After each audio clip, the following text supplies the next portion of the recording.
अदिति चौहान जी विजनौर से। श्री हरिवंश महाराज जी। महाराज जी, विद्यार्थी को स्मरण शक्ति तेज करने के लिए क्या करना चाहिए? श्री सरस्वती देवी की आराधना करनी चाहिए। बहुत से सरस्वती जी के मंत्र हैं, सरस्वती जी की स्तुति है, और कुछ ना आए तो हे माँ सरस्वती आप हम पर कृपा करो, हमें बुद्धि ऐसी प्रदान करो जिससे मैं विद्या में प्रवीण हो सकूं। रोज प्रातः काल उनसे प्रार्थना करो, उनको प्रणाम करके विद्या अध्ययन करो, तो विद्या के अधिष्ठात्र देवी सरस्वती जी हैं, वो कृपा करेंगी। सरस्वती देवी की कृपा से ही विद्या में प्रवृत्ति आगे बढ़ती है। रजत कुमार पाल जी बरेली से। राधे राधे महाराज जी। महाराज जी, आपके चरणों में कोटि कोटि प्रणाम। महाराज जी, मैं एक पुलिस अधिकारी के रूप में कार्यरत हूं। वर्तमान में जीवन में समय की कश्मकश ग्रस्त जीवन और अपने काम के बीच में चलती रहती है। ऐसी स्थिति में विचार आता है कि भक्ति करने के लिए उचित समय नहीं। भक्ति के लिए समय नहीं चाहिए, भक्ति के लिए समय नहीं चाहिए, समय में भक्ति कीजिए। जैसे आप तैनात हैं, ना हर समय लिखते रहते हैं, ना हर समय बोलते रहते हैं। ड्यूटी के समय की बात कह रहा हूँ। आपको हर समय बोलने का, हम कह रहे हैं कोई भाषण देने का भी तो हर समय देता रहता है क्या? हर समय लिखता रहता है क्या? हर समय क्रिमिनल को थोड़ी पकड़ते रहते हो। हमको चाहिए कि खाली समय में राधा राधा राधा राधा एक शब्द बोले। अगर 1 मिनट भी हमें खाली मिला तो हम 5 बार राधा नाम तो ले सकते हैं, 10 बार राधा नाम ले सकते हैं। यही है, आप निर्दोष को दंड मत दीजिए और दोषी को छोड़िए मत, ये आपकी पूजा होगी। घूस लीजिए मत, पक्की बात समझो। अगर घूस लेकर के दोषी को मुक्त कर दिया और निर्दोष को फंसा लिया, तुम्हारी दुर्गति पक्की है। तुम्हारी का मतलब कोई भी पदाधिकारी किसी भी डिपार्टमेंट का, यदि वो अपने अधिकार में धोखा करता है, अपने, अब जैसे डॉक्टर है, अब उसने पैसा तो ले लिया और अपनी पूरी योग्यता मरीज पर नहीं दिखाई, तो ठीक नहीं है। प्रमाद स्थिति ठीक नहीं। वकील है, पैसा तो ले लिया, दोषी का पक्ष लेकर निर्दोष को फंसा दिया और दोषी को मुक्त। ये जो अपराध है, अगर ये अपराध ना किए जाए तो अपना अपना कर्तव्य ही पूजा है, और नाम जप करते रहिए, कोई परेशानी नहीं। उठते बैठते चलते फिरते राधा राधा राधा, और अपने कर्तव्य, हम वही गिरते हैं जहां अपने कर्तव्य से हम च्युत हो जाते हैं। हम जानते हैं कि हम गलत कर रहे हैं। हमारी सरकार आपको पेमेंट देती है, उसी पेमेंट से काम चलाइए आप अपना। आप एक्स्ट्रा मत लीजिए, किसी से भी मत लीजिए, तो आपका परिवार अच्छा रहेगा, आपकी बुद्धि अच्छी रहेगी।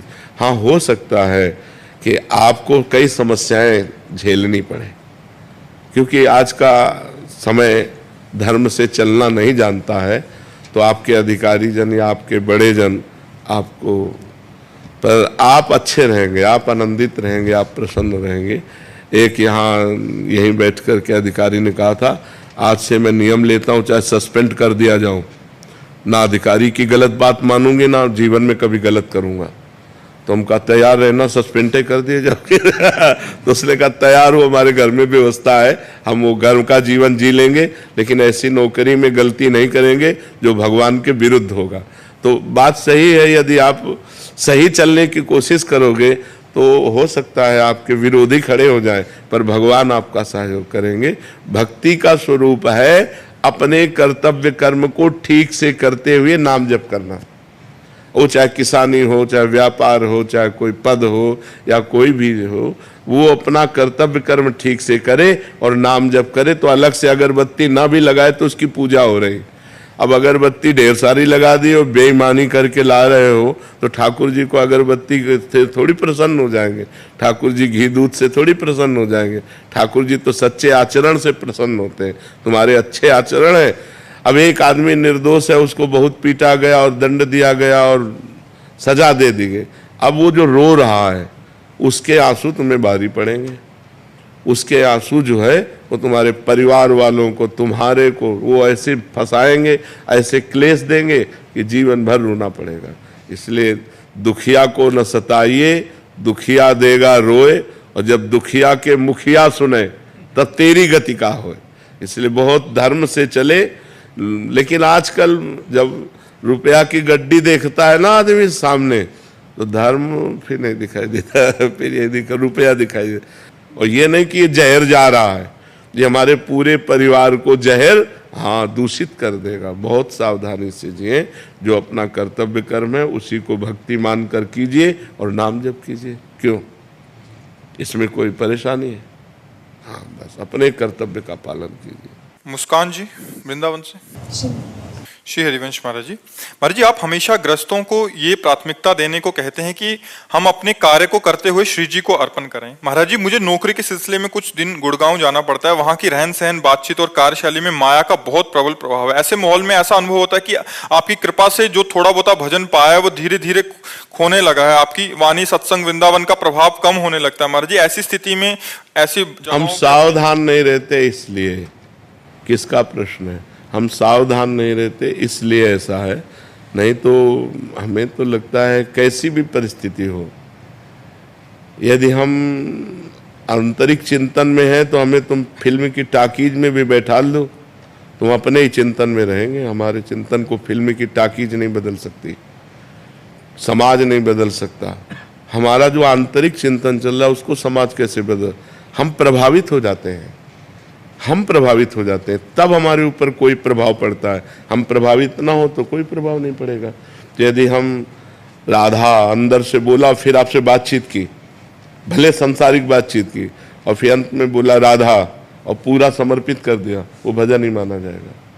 क्योंकि संसार भी तो भगवान का ही बनाया हुआ है। अब हमको व्यापार संबंधी, नौकरी संबंधी वार्ता करनी है, वो भगवत वार्ता तो है नहीं। तो अंदर से बोला राधा और फिर बातचीत की, और जब समाप्त हुई तो फिर बोला राधा और पूरा श्री जी को समर्पित कर दिया। फिर देखो आपका भजन कभी बाधित नहीं होगा। आप हर व्यवहार, किसी से भी व्यवहार करें, पहले उसमें भगवान को देखें, मेरे राधा वल्लभ लाल इसमें विराजमान। फिर व्यवहार कीजिए और उस व्यवहार को प्रभु को समर्पित कर दीजिए। देखिए तो आनंद आ जाएगा। अब हर समय अध्यात्म में रहना है आपको, व्यवहार करते हुए भी अध्यात्म में रहना है। जैसे सिद्ध पुरुष होता है, अध्यात्म में पूर्ण परिपक्व रहकर व्यवहार में उतरता है। हर कार्य व्यवहार के करता है, लेकिन व्यवहार छू नहीं जाता क्योंकि अध्यात्म में रहता है। अब अध्यात्म छोड़ दिया तो व्यवहार तो घसीट ही लेगा। फिर आपका नाम जप, फिर आपका चिंतन, फिर आपकी शरणागति, ये सब बाधित होने लगेगी। इसलिए अध्यात्म में रहते हुए व्यवहार में जाइए। गुरुदेव, राम राम जपने से राम जी मिल जाएंगे? मिल जाएंगे, खूब जपो। अहंकार कैसे नष्ट होगा? उसी से हो जाएगा। दवा खाने जाओ, इसी से सब ठीक हो जाएगा। जो राम राम कहना नहीं जानते तो जब मरा मरा रटे तो ब्रह्म ऋषि हो गए, तो सब अभिमान नष्ट हो गए, सब विकार नष्ट हो गए, सब पाप नष्ट हो गए, सब बुद्धि ठीक हो गई, और उन्होंने वाल्मीकि रामायण की रचना की। ब्रह्मर्षि वाल्मीकि कहलाए कि नहीं कहलाए? इसलिए हम राम राम रटे। आप एक बार कह दीजिए राम राम। राम राम राम राम जपो।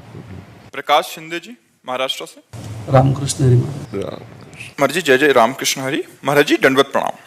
महाराज जी, पवित्र शरीर अपवित्र कैसे होता है और अपवित्र शरीर फिर पवित्र कैसे होता है? पवित्र शरीर से जब अधर्माचरण किए जाते हैं, जो शास्त्र विरुद्ध आचरण है, उससे अपवित्र हो जाता है। जैसे माँ के गर्भ से निकला ना, तो भूमि परत भा ढाबर पानी, तिम जीव ही माया लपटानी। जैसे शुद्ध आकाश से जल निकला और भूमि में धूल में आकर गंदा हो गया, ऐसे शरीर की बात कर रहा हूँ। शरीर निकला माँ के गर्भ से, बस वहीं मोह ममता का, उसके अंदर जो मलिनता का जाल है, अज्ञान, अज्ञान ही मलिनता है। वो मोह को ही अज्ञान कहते हैं। ये मेरे माँ, ये मेरे पिता, ये मैं, ये मेरा, मैं और मोर तोड़ तय माया, ये लिपटानी। भूमि परत भा ढाबर पानी, तिम जीव ही माया लपटानी। माया ही अपवित्रता है। अब जब जीव अपवित्र होने लगता है और भगवान कृपा करते हैं जिस जीव पर, उसे सत्संग मिलता है, साधु संग। जब द्रवई दीन दयालु राघो तो साधु संगति पाइए। जब राम जी कृपा करते हैं तब संतों का संग देते हैं। जब उसे सत्संग मिलता है तो उसकी बुद्धि पवित्र होती है, तो उसके में विवेक जागृत होता है। विवेक ही पवित्रता है। बिन सत्संग विवेक न होई और राम कृपा बिन सुलभ न सोई। अब जब विवेक जागृत हुआ तो मोह का नाश हुआ। होए विवेक मोह भ्रम भागा, तब रघुनाथ चरण अनुरागा। उसका भगवान के चरणों में प्रेम होने लगता है। वो भगवान का नाम जप करता है, भगवान की कथाएं सुनता है, भगवान का नाम कीर्तन करता है, अब वो परम पवित्र होने लगता है। तो जीव मोह और माया में फंसकर अपवित्र हो जाता है और सत्संग के द्वारा विवेक प्राप्त होने पर मोह का नाश कर वो भगवान से प्रेम कर लेता है। तो भगवान के नाम धाम रूप लीला से प्रेम करने से वो परम पवित्र हो जाता है। समझ लिए? आचार्य राकेश शीतल जी। राधे राधे। गुरुदेव राधे राधे। गुरुदेव, मैं राजकीय बालिका इंटर कॉलेज में प्रधानाचार्य हूं तथा श्री श्यामा श्याम जू के भजन एवं भागवत कथा के माध्यम से आत्म संतोष प्राप्त करने का प्रयास करता हूं। विद्यालय में श्री जी स्वरूप बेटियों की शिक्षा एवं सामाजिक मंचीय श्री श्यामा श्याम जू की कथा प्रवचन में सामंजस्य बिठाने में द्विधा हो रही है। महाराज जी मेरे मार्गदर्शन कर। महाराज जी, ये शायद बाहर जैसे साप्ताहिक भागवत जी होती हैं, शायद उसका और भजन संध्या आदि कवि प्रधानाचार्य के अलावा ऐसा करते हैं, ऐसा शायद ये बोलना चाहते हैं। तो वो छुट्टी के समय कर सकते हैं। जिस समय अध्यापन करवा रहे हैं उस समय आपकी प्रधान ड्यूटी है अध्यापन देखना, क्योंकि अध्ययन करना। वही तो विदा है महाराज जी कि मैं नहीं छोड़ना चाहता छोटी छोटी बच्चियों को। मात्र 3 वर्ष का सेवा काल और रहा है, फिर तो मैं फ्री हो जाऊंगा। और इधर बाहर के लोग कहते हैं कि आप हमें समय नहीं दे रहे। बस वो जब तक सेवा काल रहे तब तक ये पूजा है आपकी, ये आध्यात्मिक सेवा को तब तक रोकिए और अध्यापन कार्य करिए, क्योंकि इससे बहुत से जीवों को लाभ मिलेगा। जो अगर आप काखा गागा ना पढ़े होते तो आज भगवत चर्चा नहीं कर सकते। तो आप छोटे छोटे बच्चों को जो वर्णमाला, जो मात्राएं शिक्षा देते हैं, यही आगे चल के उनके जीवन में उन्नति का कार्य करेंगे। और भगवान ने आपको सेवा दी है। यदि भगवान ने आपको केवल कथा वार्ता की सेवा दी होती तब तो बात अलग थी। भगवान ने आपको ये सेवा, तो इन दोनों सेवाओं में जब हम प्रधानता देखते हैं तो बच्चों की प्रधानता आती है कि उनमें देखो, अध्ययन तो वर्णमाला सिखाना सबसे बड़ा, का लिखो खा लिखो, सबसे ज़्यादा जो नई जिंदगी में नए वर्णमाला अक्षर का ज्ञान कराया जा रहा वो प्रथम गुरु होता है। तो भगवान ने आपको गुरु पद में बैठाला है, अध्यापक पद में बैठाला है, तो आप प्रधानता रखिए और जब आपका रिटायरमेंट हो जाए तब खूब भगवान की चर्चा कीजिए और नाम जप करते रहिए। नाम जप अखंड होना चाहिए। अगर नाम जप अखंड हो रहा है तो आप अखंडानंद भगवान को प्राप्त हो जाएंगे। नाम जप जिसने नहीं किया तो कथा वार्ता प्रणाम नमस्कार रुपया पैसा इसमें भी प्रियता हो सकती है। जो कथा केवल भगवान के लिए की जाए, भगवान की प्रसन्नता के लिए, वो एक अलग चीज होती है। जो मान प्रतिष्ठा के लिए कथा की जाए वो अलग चीज है, वो सकामता पूर्ण हो गया। जिसे तुकाराम जी ने कहा है कि भागवत को, भगवत चर्चा को बेचने वाला, उन्होंने तो कहा है कि वो अपराध करता है। हमने तुकाराम जी की वाणी में पढ़ा, उन्होंने कहा भगवान की चर्चा को बेचने वाला अपराध करता है। मतलब हाँ, उसको तो भगवान की चर्चा भगवान की प्रसन्नता के लिए करे और उसमें कोई पान फूल चढ़ा दे, उससे अपना भरण पोषण करे। आदित्य राज जी बेंगलोर से। राधे राधे महाराज जी। महाराज जी, भगवान से हमें बिल्कुल नहीं डरना भी ठीक नहीं है और बहुत डरना भी गलत है, तो सही कितना डरना चाहिए? भगवान से इतना डरना चाहिए जैसे अपने अच्छे पिता से डरा जाता है। एक जो अपना अच्छा पिता होता है तो हमको एक डर रहता है कि हमें जो पिता का प्यार मिल रहा है, जो हमें पिता दुलार कर रहे हैं, मैं उनकी नज़र से न गिर जाऊं, इतना डरना चाहिए। ये अच्छे पिता जो हमें बहुत प्यार करते हैं, बहुत दुलार करते हैं, कहीं हमसे कोई ऐसा आचरण न बन जाए, कहीं हमसे कोई ऐसी गलती ना हो जाए जो मैं उनकी नज़रों से गिर जाऊं कि यार ये बच्चा हमारा ठीक नहीं। ऐसे भगवान हमें बहुत प्यार करते हैं, हमें मनुष्य शरीर दिया, हमें सत्संग दिया, हमारे नेत्र कान सब बिल्कुल ठीक रखे, उन्होंने हमें बहुत प्यार किया।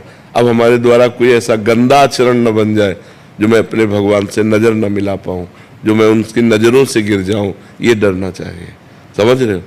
और बिल्कुल नहीं डरना चाहिए क्योंकि अपने पिता है, पर इतना डरना चाहिए क्योंकि हम उनकी नज़रों से न गिर जाए। समझ में आ गई बात आपकी? रोशन जी पटना से। राधे राधे महाराज जी। महाराज जी आपके चरणों में कोटि कोटि प्रणाम।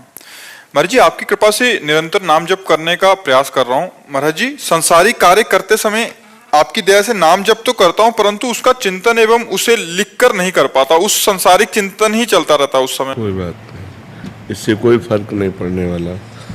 उस क्रिया को भी भगवान को समर्पित कर दिया करो। जो क्रिया कर रहे हो उसको भी भगवान को समर्पित कर दो। क्रिया में तो लिखना हो ही नहीं सकता, क्योंकि क्रिया की तरफ भी एकाग्रता करनी है। अगर हम पूरा आंतरिक चिंतन रखेंगे तो बाह्य क्रिया होगी नहीं, और जब बाह्य क्रिया करेंगे तो आंतरिक चिंतन नहीं होगा।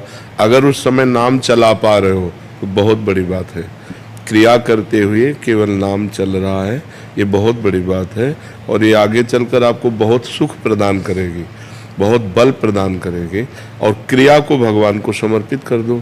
जो 1 घंटा 2 घंटा 4 घंटा क्रिया में रहे, उस क्रिया को भी कृष्णार्पणमस्तु। फिर आप जीवन देखो कितना मंगलमय जीवन होता है। बस कोई पाप कर्म मत करना, जो गंदे आचरणों में आता है उससे बचने की कोशिश करो, तो यही बल आपको अनुभव में आने लगेगा। नहीं, यदि पाप कर्म करेंगे तो अनुभव में नहीं आएगा। जब तक पाप प्रवृत्ति नहीं रुकती और पाप नष्ट नहीं हो जाते, तब तक भगवदानंद की अनुभूति नहीं होती। इसलिए हमको नया तो करना नहीं, पुराना नष्ट होने के लिए प्रयासरत रहना है, और पाप करने की जो प्रवृत्ति है उसको शासन में लेना है कि हमसे कोई नया पाप न हो, तो फिर यही आनंद प्रदान कर देगा। भुवन राजपूत जी। श्री हरिवंश महाराज जी। महाराज जी मैं 2 साल से आपके सत्संग सुन रहा हूँ, लेकिन जब मैं नाम जप करता हूँ तब मेरा ध्यान बहुत भटकता है। उस समय दिमाग में तब अलग अलग ख्याल आते हैं। ध्यान भटकता नहीं, उसे तुम्हारा ही प्रश्न नहीं है, तो लाखों का प्रश्न है। ध्यान भटकता नहीं, उस समय हमारे मन में जो जमी हुई गंदी वासनाएं जन्म जन्मांतरों की, वो निकलती है। ऐसी भावना करो कि जब हम नाम जप कर रहे हैं, जैसे कोई हाथी सरोवर में प्रवेश करे तो कछुआ और सब जीव बाहर की तरफ निकलते हैं ना। नाम मत वाला हाथी है, ये गजराज की तरह जब मन में प्रवेश करता है तो मन के जितने गंदे बातें हैं वो सब निकलने लगती हैं। तो उस समय खूब नाम जप एकाग्रता पूर्वक करे और ये देखे कि गंदी बातें निकल रही हैं, आ नहीं रही हैं, मन भटक नहीं रहा, ये जा रहा। मन से जो भटकाव है वो जा रहा है, और नाम की तरफ ध्यान खींचे। जहाँ जहाँ मन जाए उसे बार बार नाम की तरफ लगाए, तो काफ़ी समय तक ऐसा करने पर सातु दीर्घ काल निरंतर सत्कार सेवितो दृढ़ भूमि। यदि लंबे समय तक ऐसा भजन किया जाए तो दृढ़ भूमि, फिर मन लगने लगता है। ये बहुत बड़ी बात है। तुम अभी बच्चे हो, बड़े भाग्यशाली हो, तुम ऐसे जपो। ठीक है। आशीष यादव जी जौनपुर से। श्री हरिवंश महाराज जी। गुरुदेव भगवान, जब भी हम भजन करते हैं तो ना चाहते हुए भी स्वार्थ भाव आ ही जाता है। क्या करें जिससे केवल श्री जी की प्रसन्नता के लिए ही भजन हो, स्वार्थ की पूर्ति के लिए भजन ना हो? नहीं, श्री जी से स्वार्थ की पूर्ति हो तो कोई निषेध नहीं। हम किससे चाहेंगे? हमें जो आवश्यकता, हम किससे चाहेंगे? आवश्यकता की पूर्ति होनी ही चाहिए। हमारे अंदर कामना भी है तो हम किससे चाहेंगे? हम किसी और से ना मांगे। भगवान ने 4 प्रकार के भक्त बताए। आर्त, संकट निवृत्ति के लिए, अर्थार्थी, रुपया पैसा प्राप्ति के लिए, जिज्ञासु, भगवान को जानने के लिए, और ज्ञानी, जो भगवान को जान चुका है। ये 4 प्रकार के भक्त बताए। तो यदि हम कुछ चाह भी करते हैं तो कोई बात नहीं है। नाम जप करते हुए जो चाह कर रहे हैं उसमें हम ये प्रार्थना जरूर करते रहें कि उचित हो तो पूर्ति कर देना प्रभु, यदि उचित ना हो तो हम चाह करें भी तो आप पूर्ति मत करना। यदि आपसे छुड़ा दे कोई चाह तो ऐसी पूर्ति मत करना। जिसमें आपके चरणों में प्रीति हो ऐसी चाह पूर्ति कर देना। हम तो चाह करते ही रहेंगे, आप देख लो। प्रभु से ऐसी प्रार्थना करते रहना। विनय कुमार शर्मा जी। राधे राधे महाराज जी। महाराज जी, जाने अनजाने जीव हत्या जो हो जाती है उससे जो पाप बनता है उसकी मुक्ति का उपाय? नहीं, जाने और अनजाने में 2 बातें अलग अलग हो गई ना। जाने में होने पर उसका पाप है, और अनजाने में होने पर उसको स्वप्न में भुगा दिया जाता है। स्वप्न में चाकू मारी, स्वप्न में थप्पड़ चले, स्वप्न में ऊंचाई से गिर पड़े, स्वप्न में हम कष्ट भोग रहे। वो ऐसे जैसे हम जा रहे, हमें पता नहीं चला, कोई जीव पैर से मर गया, कोई ऐसा अनजाने में हो गया। जाने और अनजाने दो शब्द है ना, तो अनजाने वाला तो स्वप्न में भुगता दिया जाता है और जाने वाला जागृत में भोगना पड़ता है। कि हमने अगर किसी को कष्ट दिया तो हमारा हाथ टूट गया, वो स्वप्न नहीं होगा, वो जागृत में टूटेगा, हमें कष्ट मिलेगा। तो जाने में जो है वो जागृत में होगा, अनजाने में है वो स्वप्न में भोगने को। कितने स्वप्न भयावह आते हैं, लोग चीख पड़ते हैं, चिल्ला पड़ते हैं, नहीं स्वप्न में चिल्ला पड़ते, तो वो भोग उसमें मिल जाते हैं। पर जो जानबूझ करके पाप किया जाता है वो फिर जागृत अवस्था में भोगना पड़ता है। जी। राधे राधे महाराज जी। महाराज जी, आपके चरणों में कोटि कोटि प्रणाम। महाराज जी, आप कह रहे हैं कि बचपन में माता पिता का दुलार नहीं मिला, फिर पति का सहारा नहीं मिला, उनसे प्रेम नहीं मिला, अब बच्चों पे जो अपेक्षित प्रेम की चाहना थी वो भी नहीं मिली। महाराज जी, मैं प्रेम चाहती हूँ प्रभु से अभी। महाराज जी, अभी सबसे दिल भर चुका है और अभी इसको वो प्रेम पाने के लिए क्या चाहिए? नाम जप करो, नाम जप से भगवान। प्रेम मूल यह नाम है, प्रेमी रसिक जपत यह नाम, प्रेम मगन निज बन विश्राम, श्री हरिवंश जहार है। प्रेम की जड़ क्या है? नाम। प्रेम मूल, मूल माने जड़, प्रेम मूल यह नाम। जितना नाम जप करोगे उतना भगवान से प्रेम होता जाएगा, संसार से वैराग्य होता जाएगा, स्वरूप का ज्ञान होता जाएगा। नाम जप करो, खूब अधिक से अधिक नाम जप करो। और यहाँ बड़ी कृपा है आपके ऊपर जो आपको प्रेम नहीं मिला। प्रेम मिलता तो मोह में फंस जाती। ये तो बड़ी कृपा हुई कि सब जगह से ठोकर लगी तो भगवान की तरफ चल पड़े, भगवान का मार्ग। नहीं तो संसार में जब हमको कोई प्यार करता है तो भगवान को भूल जाते हैं और वो हमारे जीवन को बर्बाद कर देता है। और जब कोई ठोकर लगाता है तो सही दरबार हमें मिलता है भगवान का और हम उनसे सही प्रेम करने लगते हैं। ये तो बड़ी कृपा है कि कोई हमें प्यार ना करे, भगवान हमें प्यार करे। गोहित जी पानीपत से। राधा वल्लभ श्री हरिवंश महाराज जी। महाराज जी, मेरा प्रश्न ये है कि हम ये कैसे पता कर सकते हैं कि हमारे परिवार में कोई भगवत प्राप्त हो चुका है, जैसे दादा परदादा? नहीं, अगर वो हो चुके होंगे तो तुम्हारी बुद्धि अपने आप भगवान में रति हो जाएगी। 21 पीढ़ियां तरती हैं, 7 और 14 तो सात्विक 21 पीढ़ियां तरती, तो 7 पीढ़ी की 14 आगे की।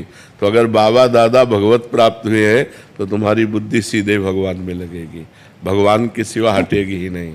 तो गुरुदेव जैसे मतलब अगर हम मतलब माया में अगर हो रखे हैं तो बचाएंगे ना, मायापति भगवान है ना। ये तो भगवान की तरफ से है ना, ये तो सरकारी है ना। 21 पीढ़ियां भगवान को प्राप्त होंगी, ये सरकारी लाभ है। तो वही सरकार की माया है, भगवान की तो माया है। तो वही आपकी बुद्धि को माया से हटाएंगे और भगवान अपने में लगाएंगे और आप भी भगवत प्राप्त होंगे निश्चित। हाँ, अगर एक भगवत प्राप्त महापुरुष हो गया तो 21 पीढ़ियां उसकी भगवत प्राप्त होती, 7 पीछे की और 14 आगे। उसी जन्म में या आगे के और जन्म? अब ये भगवान जाने, अरे इसका फाइनल तो भगवान करेंगे। अब उसको भगवान की बात को हम कैसे बता सकते हैं कि वो तुम्हें एक जन्म और लेने देंगे या इसी जन्म में भगवत प्राप्त कर देंगे? ये तो उनकी करुणा कृपा से हो सकता है। शरण में अगर भगवान ने अपने ले, हाँ, तो इसी जन्म में हो जाएगा। खूब नाम जप करो, नहीं कोई महापुरुष हुआ होगा तो तुम महापुरुष बन जाओ। हमारा जन्म दूसरे के आश्रय से थोड़ी हुआ है, हमारा जन्म स्वयं भजन करके भगवत प्राप्ति के लिए हुआ है। हम स्वयं ऐसे आचरण करें, हम स्वयं ऐसा भजन करें कि हमारी 21 पीढ़ियां तर जाए। हम उनके सहारे क्यों रहें कि उनसे हमारी 21 पीढ़ियों में हम तरें? हम खुद ऐसा भजन करें कि हमारे पीछे और आगे के महापुरुषों का कल्याण हो जाए। खूब नाम जप करो, डट के नाम जप करो, सब कुछ कर सकते हो। मनुष्य जीवन मिला है, सब कुछ कर सकते हो। खूब नाम जप करो। आशीष शर्मा जी दिल्ली से। राधे राधे महाराज जी। महाराज जी, मन विचलित सा रहता है, जल्दबाजी में असंतोष की स्थिति रहती है, हमेशा व्यस्त रहते हैं, जिससे जीवन में दुख और नहीं, हम कह रहे हैं कब तक जल्दबाजी करेंगे? आखिरकार मृत्यु भी तो आ रही है, अब उसका तो पता नहीं है ना कि कल हो जाए या पर। ये जल्दबाजी कब तक रखोगे?